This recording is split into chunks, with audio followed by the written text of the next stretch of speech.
I was 29 when it happened, but the seed of this story was planted way before that, probably somewhere around my 20th birthday, when I first started noticing the small cracks in my family's foundation. My name's Tyler, and to most people who knew me growing up, I was the responsible one. The one who didn't cause trouble. The one who always showed up, paid his share, helped clean up after the barbecue, called on birthdays, and didn't ask for much. That was my role in the family, and I played it well. My sister, Melissa, on the other hand, she was the one who needed support. She was the one who had a rough time after college, the one who bounced from job to job, apartment to apartment, always with some new crisis clinging to her heels like static. But somehow, despite all that, or maybe because of it, she was also the one who seemed to get the lion's share of attention, sympathy, and, though I didn't know it at the time, something much bigger. Now, don't get me wrong. I didn't hate my sister. Melissa and I weren't close, but we weren't exactly estranged either. We texted on holidays, exchanged stiff hugs at family gatherings, and made small talk over mashed potatoes at Thanksgiving. It was a civil, if distant, relationship. I figured we were just two adults going in different directions. I had a stable job in software engineering, a condo an hour from my parents' place, and a life I'd built through long hours and sacrifice. Meanwhile, she was still living just 20 minutes away from them, dropping by their place almost daily, always needing something, whether it was money, help with rent, or just someone to listen to her latest drama with a boyfriend who didn't get her. Our parents, well, they never said it out loud, but they treated her like a fragile glass ornament and me like a sturdy old tool they could always rely on. And I accepted that, for a while. Because that's what you do when you're the responsible one, right? You shrug it off. You keep being helpful. You pick up the tab at dinner when Melissa forgets her wallet. You quietly cover half of the utilities when mom and dad's heater breaks down. You nod and smile when they talk about how proud they are of Melissa for applying to a new job, even if it's the third time this year. You tell yourself they love you both equally. You tell yourself not to keep score. But the truth? I had been keeping score for a long time. I just never expected to find the ledger written down in black and white. It started with an innocent question. I was over at my parents' house one Sunday afternoon, fixing the kitchen sink, again. They always called me when something broke, because I knew how to handle these things, which meant I had watched a YouTube video once and owned a wrench. Melissa wasn't there that day, which was rare. She usually popped in around dinner. Mom was in the living room, flipping through a stack of mail, and Dad was half listening to the game on TV. We were making small talk when I asked something offhand. Hey, whatever happened with the refinancing stuff you mentioned last month? Mom blinked. Oh, that's all sorted. We added Melissa to the deed, so things are easier when we're older. I paused mid-tighten on the pipe. Wait, you put her name on the house. Just makes sense, she said with a shrug. She's always around. Helps out when we need her. And she's not as set as you are. You've got your own place, your own thing going. I didn't say anything right away, just stared at the sink for a long second, the wrench suddenly feeling a lot heavier in my hand. My mind was spinning in this slow, disorienting way, like I'd been shoved underwater without warning. They put her name on the house. Without telling me, just handed over partial ownership of the home they had always claimed would go to both of you someday. Dad chimed in without looking away from the TV. Don't overthink it, Ty. It's just paperwork. Doesn't change anything. But it did. It changed everything. I finished fixing the sink in silence. When I stood up and wiped my hands on the towel, something in me felt different. Not angry, not yet. More like a switch had flipped. A light bulb turned on in a room I didn't know was dark. That night, I lay awake turning it over in my mind. All the things I'd done over the years. The bills I'd helped cover when Dad lost his part-time job and didn't tell Melissa. The groceries I had quietly ordered to their house during COVID. The countless times I'd driven over to fix, repair, replace, solve. And now this, Melissa, who never paid a dime toward the house, who lived like a boomerang, bouncing between apartments and jobs, was on the deed. Just like that. Because she was always around. That phrase echoed in my head like a mosquito buzz I couldn't swat. Always around. I guess being reliable gets you respect until someone decides presence matters more than contribution. I tried to let it go. Really, I did. I told myself I didn't want the house. I had my own. I told myself Melissa probably needed the security. I told myself it wasn't worth causing a scene over. But deep down, it wasn't about the house. It was about the fact that they didn't even think I deserved to be part of the conversation, that they made a decision, one that cut me out, and just expected I'd be okay with it. And for a few weeks, I pretended I was. Until the next time Mom called asking if I could cover their electric bill because things were a little tight this month. That's when something in me shifted again. Slower this time. Colder. I said I'd think about it. And then I didn't send a cent. Not for the electric bill. Not for the water. Not for the emergency groceries when their card got declined at the store. For the first time in years, I let the silence stretch. A week later, Melissa texted me. Hey, Mom said you're being weird about helping. Is everything okay? I didn't reply. 2 weeks after that, Dad left me a voicemail. Just wanted to say we love you. And if you're upset about something, we should talk. I didn't call back. And then, a full month after I stopped paying their bills, it came. A text from Mom. Simple and direct. We need money for house repairs. Can you help?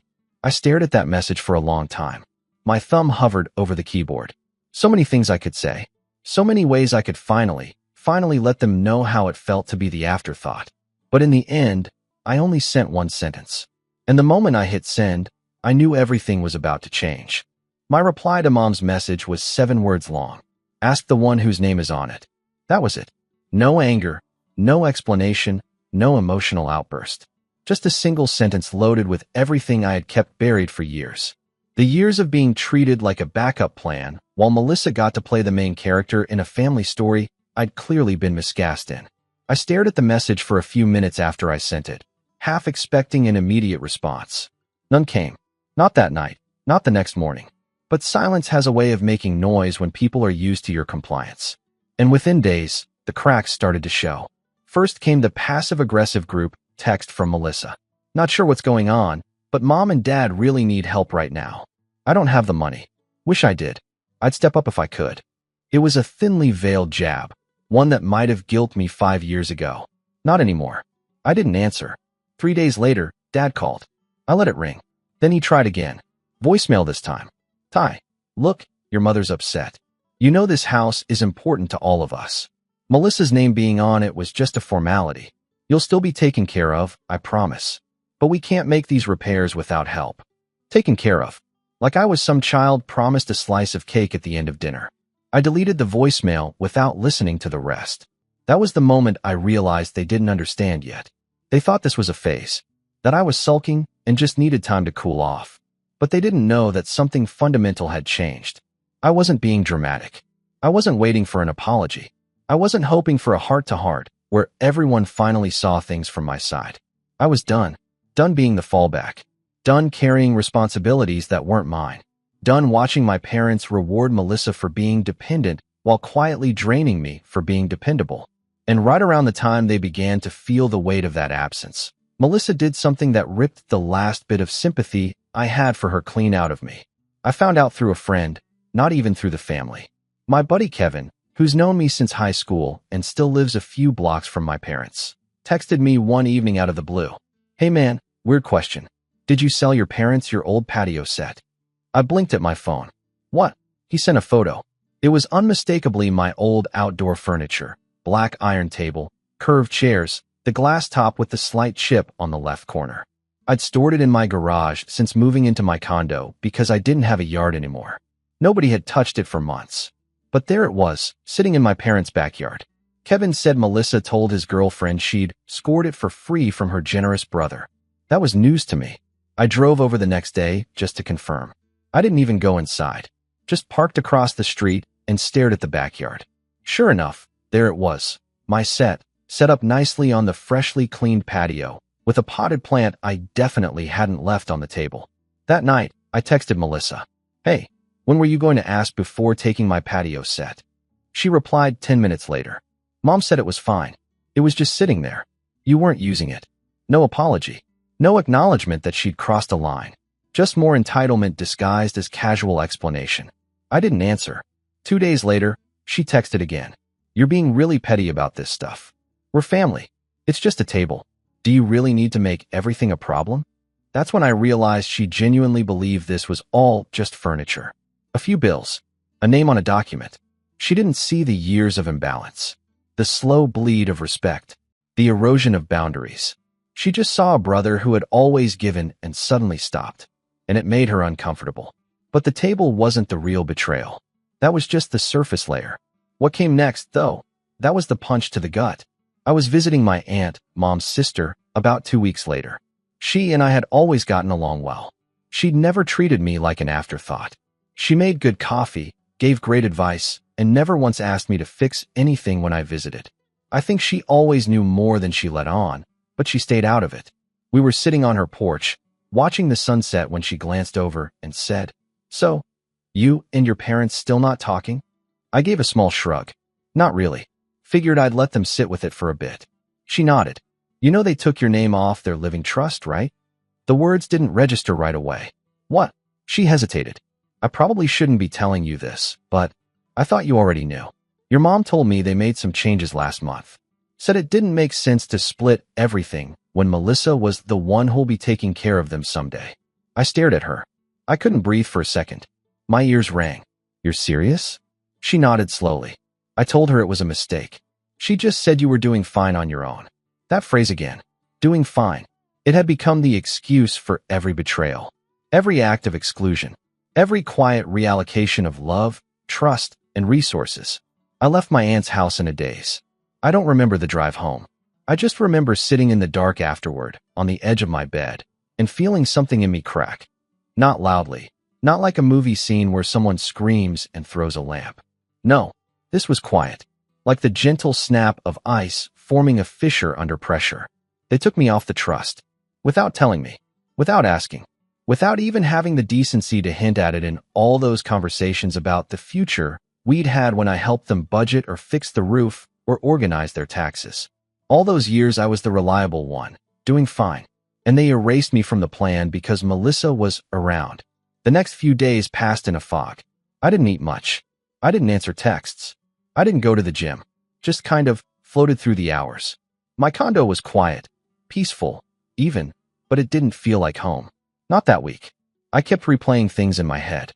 Every moment where I let something go. Every time I didn't speak up. Every bill I paid.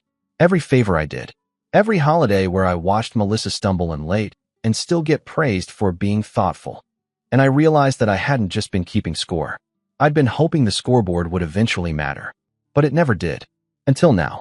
Because here's the thing. I wasn't just removed from a document.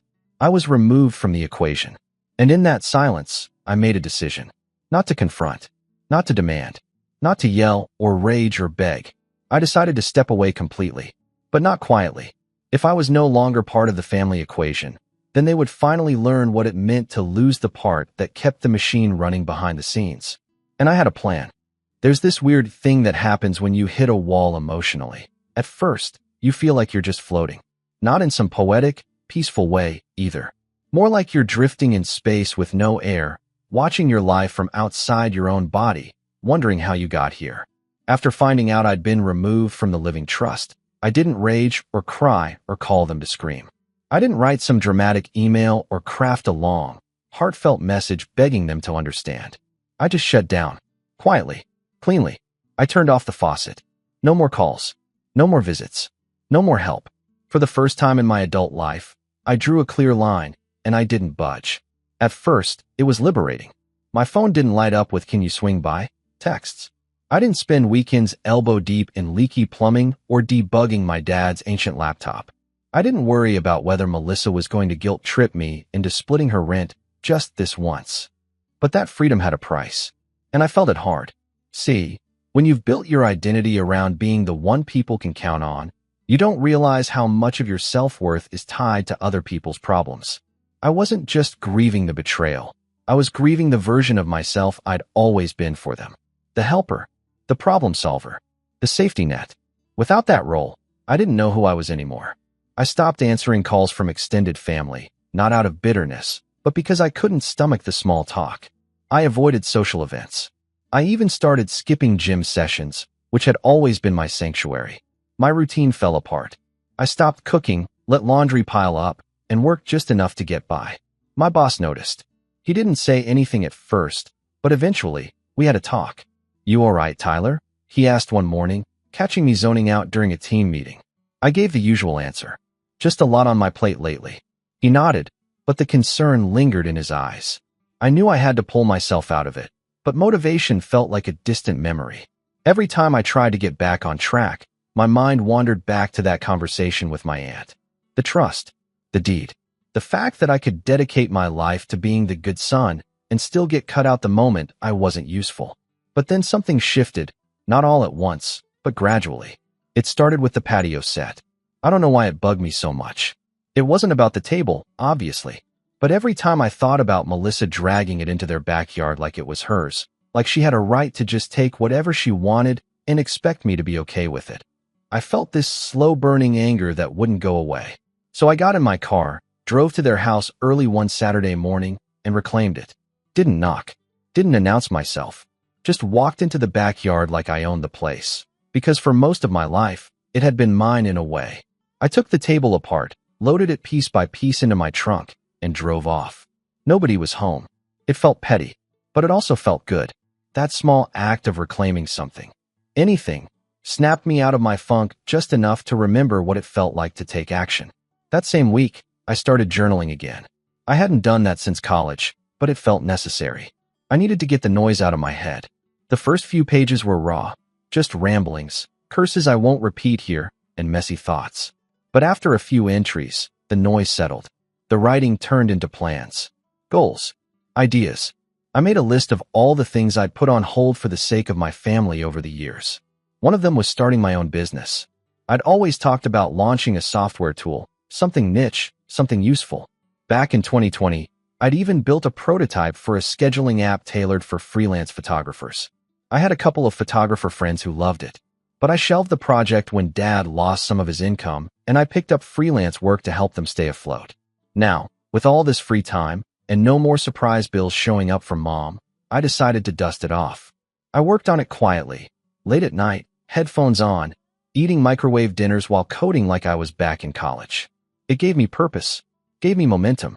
I didn't talk to anyone about it, not because I was trying to be mysterious, but because I didn't want anyone's approval. I just wanted to do something for me. And slowly, I started coming back to life. The gym became routine again. I changed my diet. I reconnected with a few old friends, people I hadn't talked to in years because I was always too busy helping the family. One of them, Jordan, invited me to join his hiking group. I almost said no, but something in me whispered, say yes. That first hike was brutal. I was out of breath halfway up the trail, legs burning, lungs on fire. But the view at the top? Worth it. More than that, it felt symbolic. Like I was physically climbing out of the pit I'd been wallowing in for months. That night, I slept like a rock for the first time in ages. Meanwhile, the app was starting to take shape. I spent my evenings building features, testing bugs, and designing a clean UI. I'd post updates on a small dev forum, and the feedback was encouraging. People were genuinely interested. A few months in, I launched a beta, got a few dozen signups, then 100. Then one of my photographer friends shared it on her Instagram, and it exploded. Not viral level, but enough to get noticed in the niche. I woke up to emails from users in 3 different countries. Real people, real problems my app was solving. It felt unreal. For the first time in my life, I wasn't just helping people in the background. I was building something that mattered, and it wasn't for my parents, or my sister, or anyone else. It was for me. That's when I realized something deeper. My entire life, I had been trying to earn their validation, playing the role, carrying the weight, hoping that one day they'd turn around and say, "We see you. We appreciate you." But that day never came, and maybe it never would. And somehow, that was okay now, because I had built something on my own, without their help, without their permission. And then, right when I was finally finding peace in that independence, I got a text that reminded me the storm hadn't passed. It had just been gathering. It was from Melissa. "Hey, just a heads up, Mom and Dad are talking about selling the house. Said they're thinking of buying something smaller and putting the rest toward retirement. I told them they should probably talk to you first." She even added a smiley face at the end, like we were just 2 siblings casually coordinating. But all I saw was red. Selling the house. The house I'd spent years maintaining? The house I'd helped pay for when they were struggling? The house that, until recently, had been promised to both of us equally? And now they were thinking of selling it, without me. The worst part wasn't the betrayal. It was the fact that they weren't even trying to hide it anymore. They didn't expect me to be part of the conversation because, in their minds, I wasn't. I had been written out of the story, but they underestimated something important. I may have been quiet. I may have been distant, but I wasn't powerless. Because what they didn't know, what they had no way of knowing, was that I hadn't just been rebuilding my confidence. I'd been documenting everything. Every bank transfer, every utility bill I covered, every time I paid for repairs or maintenance or groceries. I had receipts going back 5 years. Even screenshots of texts from Mom and Melissa confirming I'd paid certain things until they got back on their feet. I hadn't planned on using any of it. Not originally. But if they were going to play games with property and money, then maybe it was time I stopped being the background character in this story. Maybe it was time I reminded them exactly how much I'd invested, and just how much I had left to lose. They always thought I didn't keep track. That was their first mistake. See, for years, my family had operated on this unspoken dynamic. I helped, they expected. I gave, they took. No drama, no questions. I wasn't loud about it. I didn't wave receipts in anyone's face. I just handled things, quietly, efficiently, the way a good son was supposed to. But underneath that calm surface, I kept everything. Every dollar. Every transaction. Every favor disguised as just a quick thing. And now, with Melissa's casual text about them selling the house, it all clicked into place. They had no intention of circling back to me. I wasn't going to get a say in anything. Not after they'd added Melissa to the deed, removed me from the trust, and shut me out of decisions I'd spent over a decade helping them navigate. I could see it playing out before it even happened. They'd sell the house, maybe gift Melissa the proceeds in some roundabout way to avoid taxes, and I'd be left watching from the sidelines, told to be grateful because I was doing fine. But they didn't realize something. I wasn't just a guy with hurt feelings anymore. I had leverage, and I was ready to use it. The first step was getting organized. I spent an entire weekend digging through emails, online banking records, and old text threads. I exported PDFs of bank statements showing every time I'd paid their water, electricity, or gas bills. Screenshotted messages from Mom asking for help with a surprise car repair. Pulled receipts from when I covered Melissa's half of a vacation they insisted she'd pay me back for. She never did. I even had Venmo notes labeled Mom's Meds and Roof Patch 2021. I didn't realize how much I'd contributed until I saw it all laid out in a spreadsheet. Total, $38,227.17. That's what I'd spent over 8 years, just on them. That didn't even include the interest I lost on savings or the freelance projects I passed up when they needed help moving furniture, fixing a leak, or dog sitting just for a day that turned into a weekend. Looking at the number made my stomach twist. Not because I wanted the money back, but because they discarded me like I hadn't already paid my share. Like I was just some distant relative with no stake in the family estate. That was about to change. The next step was confirming the status of the house. I had a suspicion, but I wanted to be sure. So I pulled up the county's property records website and searched their address. And there it was. Melissa, listed as co-owner. Added 7 months ago. No liens, no mortgage refinance. Just a straight-up deed transfer, parents to daughter. Likely using a quitclaim deed, which meant it happened quietly, without triggering red flags. I stared at the screen for a long time. She didn't pay a dime for it. Didn't lift a finger during the years I was pouring time and money into that house. But now, she had legal standing. She owned part of it. That should have been the part that broke me. But it didn't. Because I had something better than ownership. I had proof. And a plan. Step 1 was legal. I wasn't going to go full courtroom drama, but I wanted to know where I stood. So I called an attorney. Not some billboard, we get you cash, guy. I found a small, highly rated estate attorney in town named Harold who specialized in family disputes and financial contribution claims. We met over coffee. I brought my spreadsheet, my screenshots, my receipts, and my story. He listened quietly, barely interrupting as I laid it all out. When I finished, he leaned back, folded his hands, and said, "Let me guess, they didn't put anything in writing?" "Not officially," I said, "but I've got texts, emails, a record of all my payments." He nodded. "Good. That's more than most people in your situation have." I was surprised. "So, is there anything I can do? Legally, I mean." He tapped the table. "Potentially. If they sell the house and you've made substantial contributions to its upkeep or improvements, especially if there was an implied understanding of future benefit, we can pursue something called a resulting trust claim or even an equitable contribution claim. It's not guaranteed, but it's strong enough to make them think twice about shutting you out. I blinked. Wait, so I could sue them? For part of the house proceeds. You could threaten to. Whether you follow through or not depends on what you want out of this. That was the moment the gears started turning. I didn't want a legal war. I wasn't trying to ruin anyone's life. But if they were going to erase me from the picture, then maybe a well-timed reminder of what I brought to the table was exactly what they needed. And it had to come from the one person they never expected it from. Me. Step 2 was timing. I didn't confront them right away. I waited. I watched. Melissa's text had been vague, thinking of selling, which meant the process was still in motion. So I bided my time, polished my app, attended networking events, went on hikes, even started dating again. Meanwhile, Harold drafted a letter. Not a lawsuit, just a formal notification of intent to pursue compensation in the event of a sale, citing financial contributions, documented proof, and a clear pattern of expectation built over years. It wasn't aggressive, but it was firm, and I held on to it for the right moment. That moment came 3 weeks later. I got a text from Mom, the first in over 2 months. Hey, sweetheart, I know things have been weird, but we'd really love to have you over for dinner next Sunday. Just us. Melissa won't be there. Let's talk.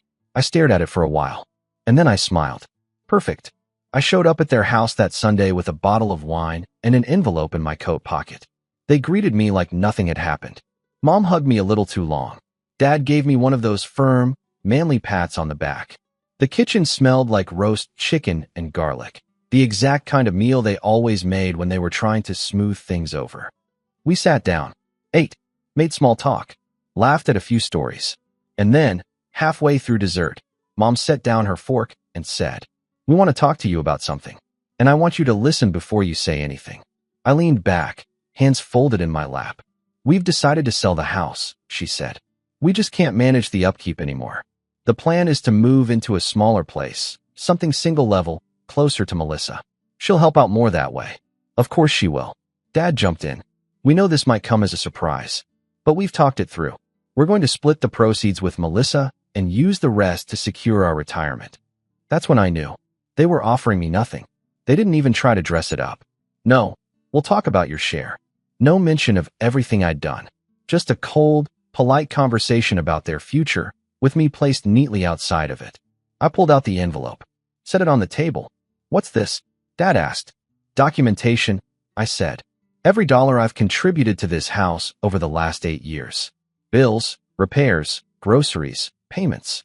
It's all there, along with a letter from my attorney." Mom's face went pale. "Tyler, what is this?" "I'm not suing you," I said calmly. "Yet. But if you plan to sell this house and leave me with nothing, I want you to understand something. This isn't just emotional anymore. This is financial, and I have every right to pursue compensation for what I've put into this property. You can split the proceeds however you want, but if my name isn't on that list, then you'll be hearing from Harold." Silence. Not angry silence. Stunned silence. They hadn't expected this version of me. The son who didn't shout, didn't beg, didn't cry. The son who kept receipts. Mom's lip trembled. "You would really take us to court?" "If I have to," I said, standing up. "But I'd rather not. I'd rather we have an honest conversation about fairness, about respect, about not treating me like a walking bank account while rewarding Melissa for being around." Dad opened the envelope, scanned the spreadsheet. The numbers hit him hard. I saw it in his face. "I don't want to fight," I added, "but I won't be erased." And with that, I walked out. Calm, collected, clear. The setup was complete. Now all I had to do was wait for their next move. They didn't call the next day, or the day after that. I expected one of them to reach out, maybe a defensive voicemail from Dad, or a guilt-laced text from Mom. But the silence stretched. A week passed, then another. It wasn't until day 12 that I finally heard something. This time, it was Melissa. "I heard you threatened to sue Mom and Dad." "Seriously?" "No, hey. No pleasantries. Just straight to the point." I didn't respond. 3 minutes later. "This is low even for you. You're really going to take them to court after everything they've done for you?" That line almost made me laugh. Everything they've done for me?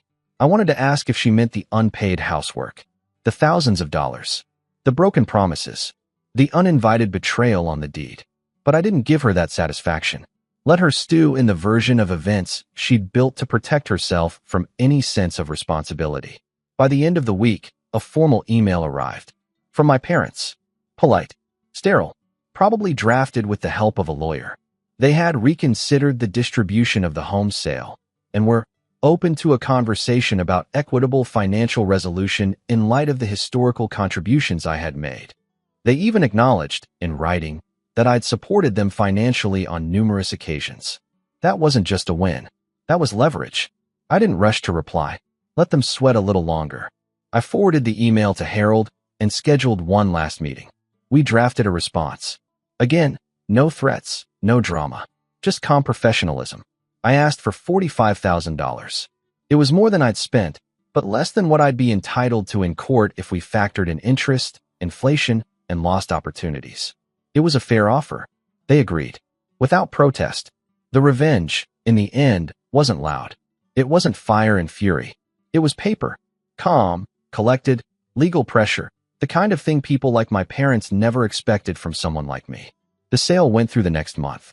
I received a direct wire transfer of $45,000, plus an additional $1,500 to cover legal costs, though they didn't say it outright. No apology letter. No follow-up call. Just silence. Melissa didn't reach out again, but I did hear about her eventually. Apparently, after they moved into their new place, a modest 2-bedroom condo closer to her apartment, things got complicated.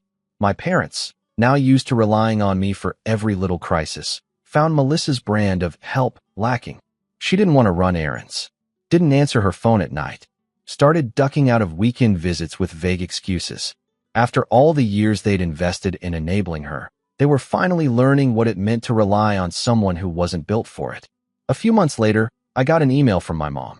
It was short, just 4 lines. Tyler, I hope you're doing well. I just wanted to say we miss you. Things haven't been the same. If you're open to it, maybe we can talk sometime. Love, Mom. I stared at the screen for a long time. She had my number, my address. She could have picked up the phone, but she didn't. She sent a cold email, like she was applying for an interview. I didn't reply, because here's the truth. Revenge doesn't always have to be fire and brimstone. Sometimes, the best revenge is letting people feel the weight of your absence, letting them sit in the silence they created, letting them realize too late that they pushed away the only person who never needed to be asked for help. I used their money to fund the second phase of my app, hired a small team, upgraded the servers, invested in better marketing. 6 months later, we hit 10,000 active users. Revenue was steady. My calendar was full. And my life? Peaceful. No more emergency calls. No more passive-aggressive messages. No more quiet expectations that I'd sweep in and fix the chaos they created. They taught me that family isn't defined by blood. It's defined by respect. And once that's gone, you don't owe them anything, not even a reply. That was the last time I ever heard from them. And I didn't miss them, not even a little.